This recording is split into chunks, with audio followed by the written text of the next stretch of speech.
We're currently almost 7 years removed from the final film in Disney's Star Wars sequel trilogy, a trilogy that has garnered much criticism and chagrin from Star Wars fans across the globe. Now, this isn't to say that the movies don't deserve those criticisms. They certainly do, to an extent. But I just rewatched the trilogy after not having seen them since they originally came out in theaters, and I have something somewhat controversial to say. They really aren't that bad. And maybe that's something that to some people isn't that controversial at all, but I have seen just so much negativity launch these movies that I couldn't help but reflect and ask myself, are these as bad as some people say?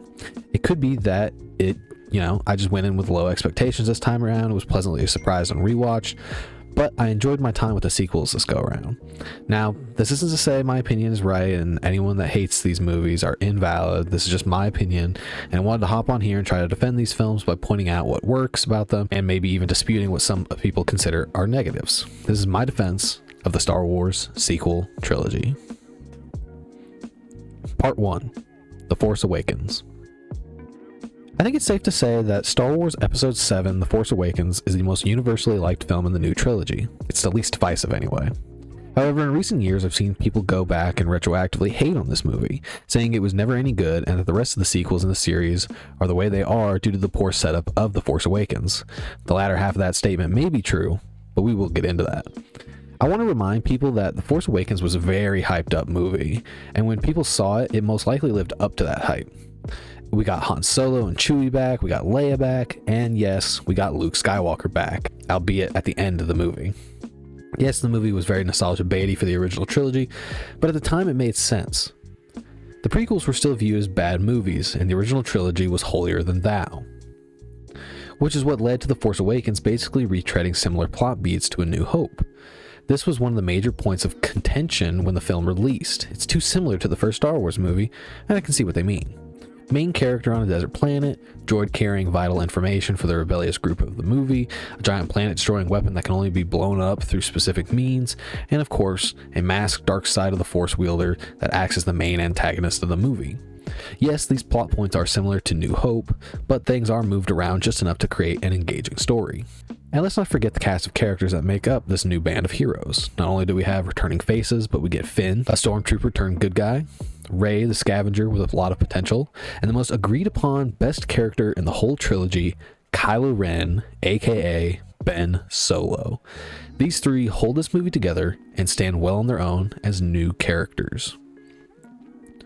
Finn is a great example of a character arc done well. He goes from being a bad guy to learning how to be a true hero for the Resistance. Kylo Ren is a great bad guy with a lot of nuance to him. I'd argue more so than Darth Vader in the original trilogy even. And Rey, well, Rey is where I have to put up my battle gear to defend. People hate Rey, like hate her. I don't think it's as bad in this movie as it is in the next two, but Rey is the weakest character of the film for a lot of people, and I'll just say this. I don't see why. I don't get the whole Mary Sue argument. Yes, she flies a Millennium Falcon with little to no prior experience, but she's force sensitive. Anakin was able to pod race, a hard profession, because he was very force sensitive. Why can't Rey do something similar? Also, Rey went toe-to-toe with Kylo Ren, someone who has more experience in lightsaber combat and use of the Force than her. Yeah, because he was shot in the stomach and just killed his father. He was in no mentally or physically stable condition to beat anyone, let alone someone with as much raw potential as Rey. I agree some things are a little much, with Rey figuring out how to do the Jedi mind trick with no prior knowledge of the technique, but in total, I'd say Rey is a net positive character. And aside from that, can we all agree the best scene in the movie was the confrontation between Kylo Ren and Han Solo? What a great scene, and I don't care what anyone says. The emotion was so powerful. And to all those people saying Han's character was wrongfully regressed by having him become a smuggler again, I say watch the movie again. They were clearly going for something where Han did what he did because it was his way of coping with the loss of his son. In the Star Wars world, when someone goes to the dark side, it's basically like they die. And to Han, when Ben Solo became Kylo Ren, he essentially died, and Han grieved in his own way. It's actually a cool way of giving Han his own arc in the movie, in where he attempts to get his son back, as opposed to just accepting that he lost him. Another thing I think we should give credit to Force Awakens is that it perfectly sets up the potential for the next movie. Whether the next movie successfully follows up on that is debatable, and something I'll cover later, but this movie here has some great questions that get the audience invested. Why did Luke Skywalker leave? What caused Ben to turn to the dark side? Who is Snoke? And what's up with Rey's lineage? All these questions were perfectly set up in this movie and set the stage for whatever was to come, and I remember everyone was buzzing about these things when the film first released. All in all, The Force Awakens, I think, is still the most digestible of the new trilogy. It was accessible to general audiences and satisfying to old and new fans of the franchise. I think people look back on The Force Awakens with some ire because of what came after, and believe that if this movie had done things differently, then we would have had a more cohesive 3-film structure. I think that's unfair, as it's not this movie's fault that things would eventually go south. It's Disney and Kathleen Kennedy's fault that they didn't have a set plan for what would happen over the course of the 3 films, but in truth, on an individual basis, this movie stands well on its own. Now, the next movie is where things can get a little dicey. Part 2, The Last Jedi. Without a doubt, what we have here is the most polarizing film in the franchise. You either love The Last Jedi or you absolutely loathe this movie. I hated it when it first came out in theaters for pretty much all the reasons people shit on it now for. Characterization of Luke, decisions made by Admiral Holdo, and the Canto Bight stuff, just to name a few things.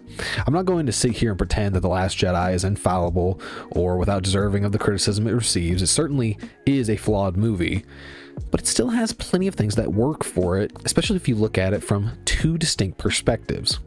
One is how the movie functions as a standalone project, and the other is how the movie functions as a sequel to not just Force Awakens, but Return of the Jedi.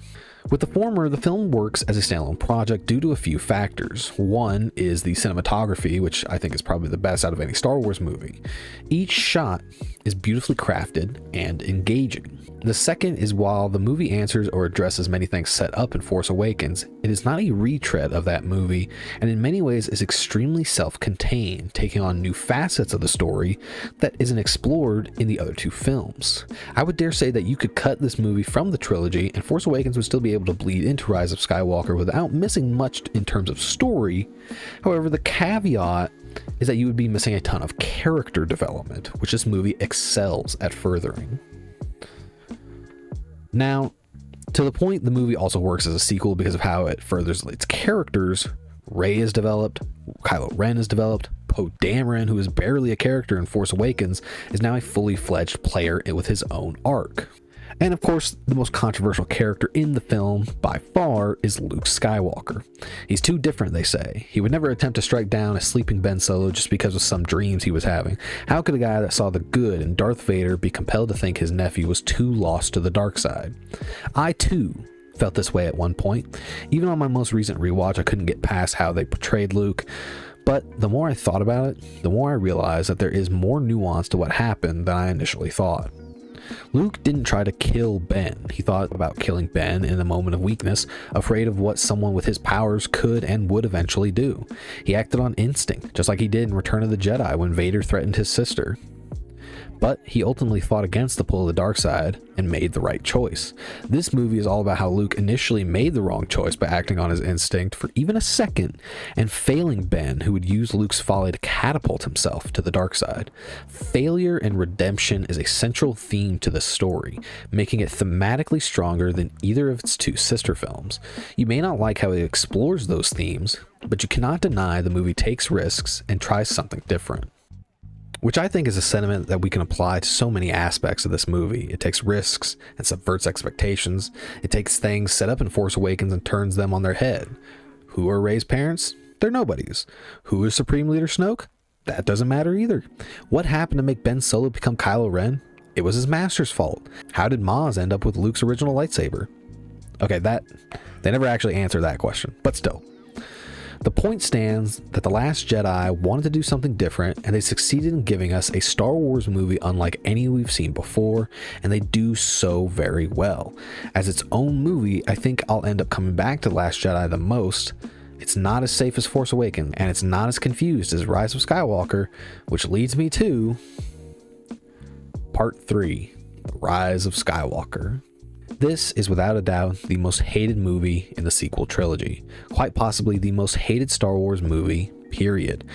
I can kind of see why that is, with its litany of problems, the assassination of Finn's character potential, the many fake out deaths, and many unresolved questions. The worst of the worst, however, is the return of Palpatine. Now, I think your enjoyment of this movie hinges almost entirely on whether you can accept the return of Palpatine. Every major issue comes back to, do you accept Palpatine? For me personally, no, I cannot accept it. I think it's dumb and far and away the worst and most unforgivable thing about the movie.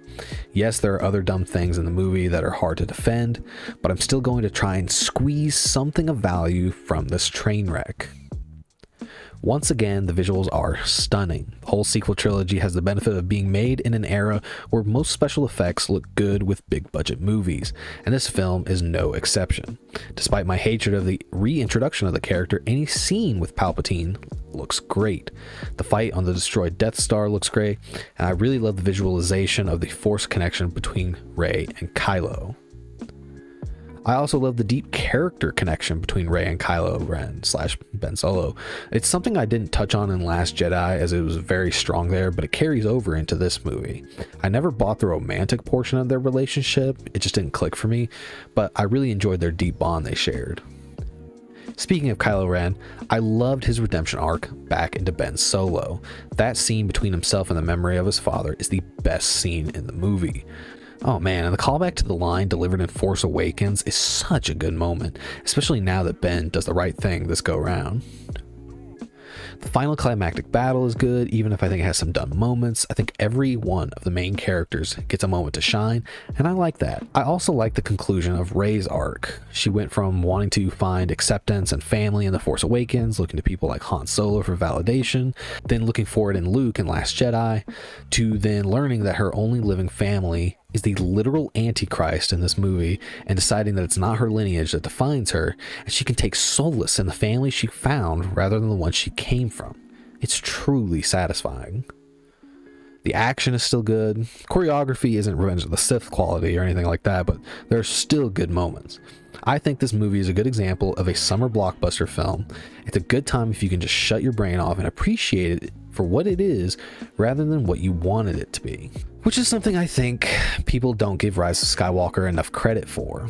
The movie had to follow up two movies that didn't really leave a lot of room to grow from. Rise of Skywalker had to follow up the divisive Last Jedi that wanted to prioritize subversion, and Force Awakens that honestly asked more questions than could feasibly be answered. I know it sounds like I'm contradicting some things I've already said about the previous films, but that is the nature of this trilogy. Each film is a contradiction of each other, and in no way could we get something cohesive from it. Or could we? Conclusion. If the original trilogy was the result of many people's input and compromise of those ideas, and the prequel trilogy was the result of one man's vision unperturbed by interference, then the sequel trilogy is the result of three different visions coming together to try and string a series of movies together. They had all the money in the world and all the enthusiasm to make them work, but they fell short. That doesn't mean we can't appreciate them for what they are, and not what they could have been. We have to remember that these movies didn't set out to piss fans off or upset the balance of the Force. They set out to make money, yes, but also to entertain. And it's also in no small part up to the viewer to try and get enjoyment out of something. If you spend all your time at an amusement park complaining about how hot it is or how much the food sucks, you'll never be able to enjoy the rides. I'd say give these movies another shot. Hopefully you'll walk away from this video with a new point of view. If not, then fuck me, I guess. See ya.